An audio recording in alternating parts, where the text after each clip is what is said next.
SMS sudah banyak yang masuk, Pak. Kita jawab dong. Nanti kita akan dengarkan dulu Bapak menjelaskan satu persatu, baru kita akan coba tanggapi SMS ya Pak ya. Mungkin Pak Jensen bisa menjelaskan bagaimana sebetulnya kita membuat hati kita menjadi seorang penjaga, perawat, dan juga pengasuh. Ini analog sebenarnya kita sebagai orang rumah. Di rumah saya, ya, maka saya menjadi penjaga rumah saya, ya dong. Di rumah saya adalah ya perawat dari apapun yang kami miliki di rumah. Di rumah kami ada kursi, ada mobil, ada piring gitu kan. Ya tentu saja warga rumah tangga itu dengan hatinya yang penuh care gitu merawat itu semua. Dan tentu saja sebagai bapak di rumah saya mengasuh anak-anak saya. Persis itu yang mau kita katakan. Maka jagalah company Anda, jagalah perusahaan Anda, dan rawatlah semua yang ada di dalam company Anda, informasinya, uangnya, datanya, mesinnya, teknologinya, rawatlah dan mengasuhlah, ya kan?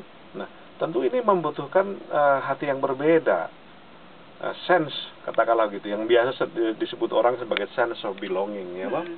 Nah, kalau saya mempunyai sense of belonging, maka saya mengatakan, oh, saya adalah member keluarga Sinamo. Anak saya, istri saya, kalau tinggal di rumah saya, tentu saja mereka belong to Sinamo family. Saya ini orang Indonesia, saya belong to bangsa Indonesia.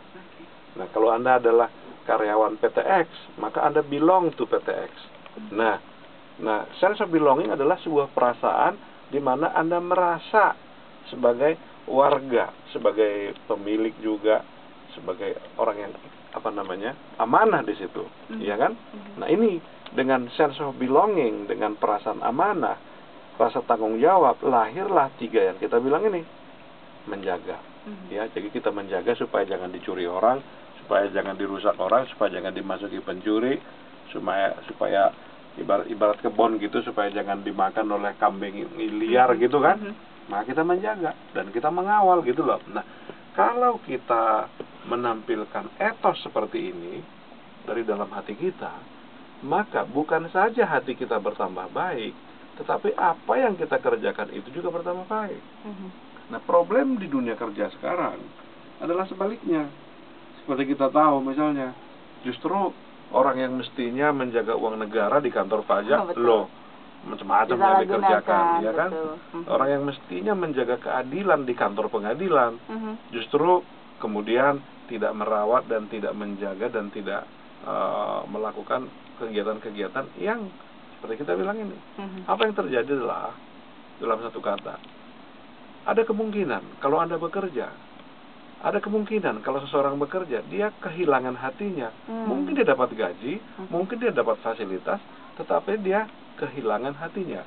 Nah, etos adalah kekuatan hati. Etos adalah sikap hati. Etos adalah keteguhan hati untuk memegang, nah ini, prinsip-prinsip yang baik, nilai-nilai yang baik, sedemikian rupa, sehingga bukan saja pekerjaan kita berkembang, bukan saja pekerjaan kita bertambah baik, bertambah mulia, tetapi kita sang pekerja pun menjadi insan yang semakin baik. Gitu loh yang mau kita katakan. Ya, Pak, kalau kita berbicara soal hati, kadang-kadang ada saja ya hal-hal yang mengkontaminasi hati kita. Nah, sebetulnya faktor-faktor apa sih Pak yang membuat hati ini akhirnya tidak terjaga, tidak terasuh, dan juga tidak terawat?